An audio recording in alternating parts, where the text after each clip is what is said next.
देखिए, गौरैया एक बहुत ही शर्मीला पक्षी है। जी। और अगर हम कहें तो ये मेरे आपके आसपास बचपन से हम और आप लोगों ने देखा होगा कि ये जब हम सुबह सुबह जब आते थे और बाहर का दीदार करते थे तो चूं चूं करती हुई ये गौरैया मेरे आसपास आती थी और मुझे और आपको खुशियों के रूप में एक बहुत महत्वपूर्ण टॉनिक दे जाती थी। लेकिन जैसे जैसे हम और आप लोगों ने पिछले 15 साल में लगभग तरक्की की, देखा, तो आज हालात ऐसे पहुंच गए हैं कि गौरैया हम सबसे रूठ गई है, या हम दूसरे शब्दों से कहें कि गौरैया की संख्या कम हो गई है।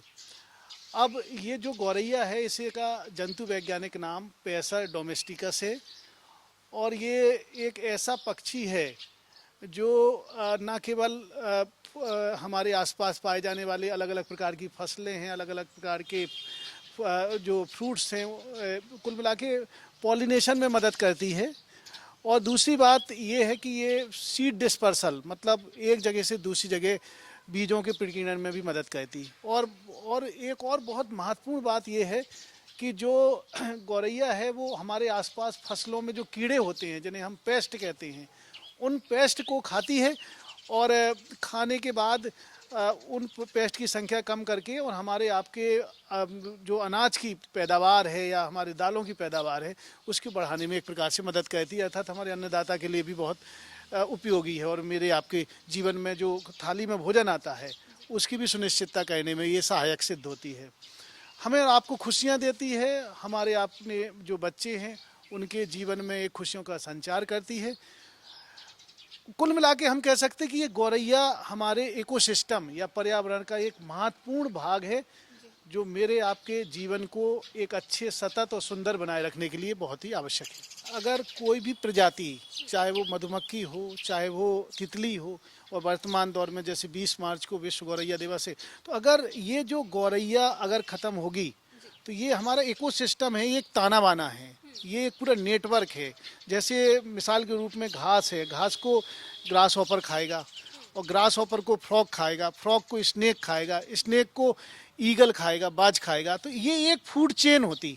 और इस प्रकार से जो सन से जो एनर्जी आती है, ऊर्जा आती, ये हरे पौधे संग्रहित करते हैं, बनाते हैं, उस ऊर्जा को फिक्स करते हैं और फोटोसिंथेसिस के द्वारा, और वो ऊर्जा फिर यूनिडायरेक्शनल वे में हम सब ऑर्गेनिज्म तक पहुंचती है।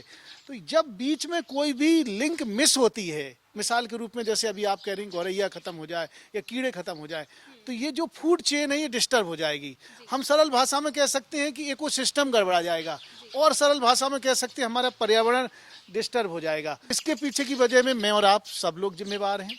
हम और आप लोग अपने खेतों में फसलों को उगाते हैं, और फसलों को उगाने के बाद उसमें आपने देखे होंगे कुछ अनवांटेड जो कीड़े होते हैं लग जाते हैं, कैटरपिलर लग जाते हैं, तो उसको मारने के लिए आजकल देखा होगा पेस्टिसाइड कहते हैं, जिनको हम कीटनाशक कहते हैं, उनको उपयोग करते हैं। तो आजकल किसान बहुत ज़्यादा मात्रा में कीटनाशकों का उपयोग कर रहा है। तो इसकी वजह से क्या हो रहा है कि जाने अनजाने वो कीटनाशक कहीं ना कहीं से गौरैया के भी अपने शरीर में पहुंच रहे हैं, और फिर वो अंडे देते हैं, उन अंडों में भी कहीं ना कहीं से दुष्प्रभाव दिखा रहे हैं, और कीटनाशक जाके गौरैया के स्वास्थ्य को भी प्रभावित कर रहे हैं, गौरैया की संख्या को भी घटाने में कहीं ना कहीं से देखने को मिल रहा है। एक और वैज्ञानिक शोध कह रहे हैं कि जो हमारे चारों तरफ जो मोबाइल रेडिएशन है, तो ये भी कहीं ना कहीं से अभी इस पर बहुत सारे शोध और होने की आवश्यकता है, और माना जा रहा है कि ये भी कहीं ना कहीं से गौरैया की संख्या को घटाने में योगदान दे रहे। हम और आप लोग याद करिए, बचपन में रहते थे, बढ़िया सौंधी सौंधी मिट्टी की हमारे खुशबू आती थी हमारे घरों से, और हम अपने घरों में गौरैया को रहने के लिए भी व्यवस्था करते थे, मतलब कहीं ना कहीं जगह रहती थी कि गौरैया रह सके। लेकिन जैसे जैसे हम और आप लोग शहर की तरफ निकले या अपना हम लोगों ने तरक्की प्राप्त की, तो आज हम लोगों ने सीमेंट के घर बना लिए हैं, बड़े बड़े घर बनाए हैं, लेकिन दिल छोटा करके गौरैया के लिए उसमें जगह नहीं दी। तो अब गौरैया को रहने के लिए तो भाई ऐसे घास फूस वाले या इस प्रकार की मिट्टी वाली जगह या हरी भरी जगह चाहिए, पेड़ पौधों वाली, तो वो तो मिल नहीं रही ना उसको, तो उसका वो हमसे रूठ गई। मतलब उसकी संख्या ही फिर अब धीरे धीरे बेचारी कम हो रही है, कुछ यहाँ वहाँ माइग्रेट कर गई हैं। तो कुल मिला के अब ये कुछ महत्वपूर्ण कारण हैं। और दूसरा आपने देखा होगा आज के दौर में जलवायु परिवर्तन, जैसे हम क्लाइमेट चेंज कह रहे हैं, पूरी धरती का तापमान बढ़ रहा है, उसके कारण अलग अलग जूनोटिक डिजीज आ रही हैं देखने को। तो ये भी कहीं ना कहीं से वातावरणीय परिस्थितियाँ भी गौरैया को कहीं ना कहीं से प्रभावित कर रही हैं, गौरैया की संख्या को कम करने में योगदान दे रही हैं। चूं चूं करती हुई गौरैया को अगर मुझे और आपको लाना है तो इस बार की जो थीम रखी गई है, आई लव स्पैरो, मतलब मुझे और आपको गौरैया से प्यार करना है। अब प्यार हम लोग कैसे करेंगे भाई? हम उसके लिए अपने घर में दाना पानी की व्यवस्था करें जो गौरैया को अच्छा लगता है, जैसे बाजरा अच्छा लगता है, ज्वार अच्छा लगता है, चावल अच्छे लगते हैं, तो इन सब की व्यवस्था करें। याद करो हमारे आपकी मम्मी लोग पहले जब गांव में रहती थी तो जब गेहूं को साफ करती थी तो उसमें से जो भी निकलती थी ये और भी जो गेहूं के अलावा और भी दाने निकलती थी वो डाल देती थी, गौरैया उससे खा जाती थी, या छोटे छोटे कीड़ों को भी खा जाती थी। तो अब हम शहरों में तो ऐसा नहीं कर पा रहे, तो हमें इसकी व्यवस्था अलग से करनी पड़ेगी, गौरैया के लिए दाने देने पड़ेंगे। मैंने एक मुहिम चलाई है पिछले 13-14 सालों में। लगभग 1 लाख शिक्षकों और टीचर्स जिन्हें अलग अलग CBSE बोर्ड, स्टेट गवर्नमेंट के हैं या केंद्रीय विद्यालय के, उनको जागृत किया है एनवायरमेंटल एजुकेशन के अंतर्गत। और उनके माध्यम से मेरी एक योजना है कि वो अपने बच्चों को जागृत करेंगे, सेंसिटाइज करेंगे, तो क्योंकि बच्चे सबसे बड़े मैसेंजर होते हैं। अगर हमारे बच्चे एक बात ठान लें तो ये कायनात बदल सकते हैं, ये पूरी चीज़ों को बदलाव ला सकते हैं। तो ये बहुत ज़रूरी हो गया कि हम बच्चों के बीच में जाएं, और आप मीडिया कर्मियों की तो बहुत बड़ी महत्वपूर्ण भूमिका है, क्योंकि आप जो कहते हैं पूरी दुनिया की आवाज़ बन जाती हैं आप लोग।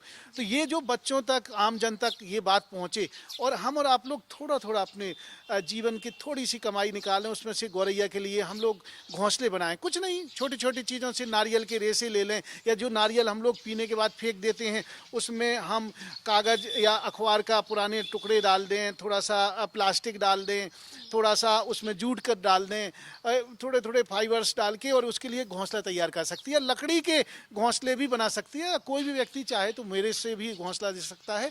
और हम लोग पुराने डिब्बे डले रहते हैं, जैसे कोई भी आर्टिकल खरीद के लाते हैं, जूतों के जैसे विशेषकर साइज वाले डिब्बे, उनमें गौरैया के लिए एक छोटा सा छेद करके उसमें ये उपयोगी चीज़ें डाल दें जो उसके घोंसले बनाने में सहायक होती हैं। घास फूस या कूलर वाली घास ऐसी डाल दें, तो गौरैया, रूठी हुई गौरैया फिर से आ जाएगी, फिर से रहने लगेगी, अपने अंडे देगी, और उसके बच्चे चीं चीं करेंगे, और मेरे आपका जीवन बड़ा गुलजार होगा, आसपास खुशहाली आएगी। क्योंकि जहाँ जिस घर में गौरैया रहती है उस घर में माना जाता है कि सुख समृद्धि आती है। तो ये अगर हमें और आपको अपना जीवन चाहिए, अपने बच्चों का जीवन चाहिए, तो गौरैया को पुनः बुलाना पड़ेगा। क्योंकि अगर गौरैया गायब हो गई ना तो कहीं ना कहीं से मेरी आपकी खाद्य सुरक्षा भी प्रभावित होगी, मेरा आपका भोजन भी प्रभावित होगा, और इस धरती पर जब भी कोई भी एक स्पीशीज गायब हुई है तो उसका बहुत ही प्रतिकूल प्रभाव हम इंसानों के ऊपर पड़ा है। हम लोग तो ऐसे देश के नागरिक हैं जो जल, जंगल, जमीन और चिड़ियों की सबकी हमारे यहाँ पूजा होती है। आपको पता है हमारे तीज त्योहारों से ये बातें जुड़ी हुई हैं। हमें और आपको बचपन से किताबों में, कार्टून के माध्यम से, पंचतंत्र की कहानियों में ये सारी चीज़ें बताई गई हैं कि हमें पर्यावरण को बचाना है, अपने आसपास के जल, जंगल, ज़मीन को बचाना है। तो हम लोग तो पहले से ही बहुत ही जागरूक देश रहे हैं, लेकिन दुनिया के साथ देखा जाए तो अब हम लोग भी और आगे आ रहे हैं और मुखर हो रहे हैं।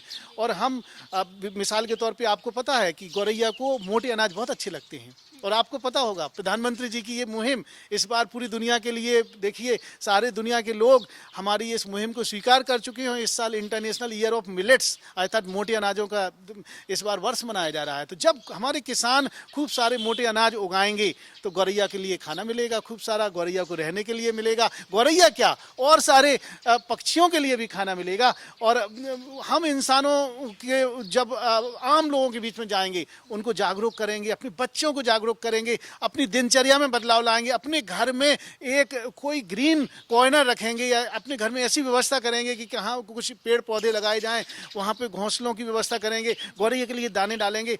तो ये इस प्रकार से हम लोगों ने शुरू भी कर दिया है और पुराने समय से कर रहे हैं, लेकिन अब पूरी दुनिया हमें और आपको अनुसरण कर रही है, और ये हमारी अच्छी अच्छी कोशिशें निश्चित ही आगे आने वाले सालों में देखने को मिलेंगी।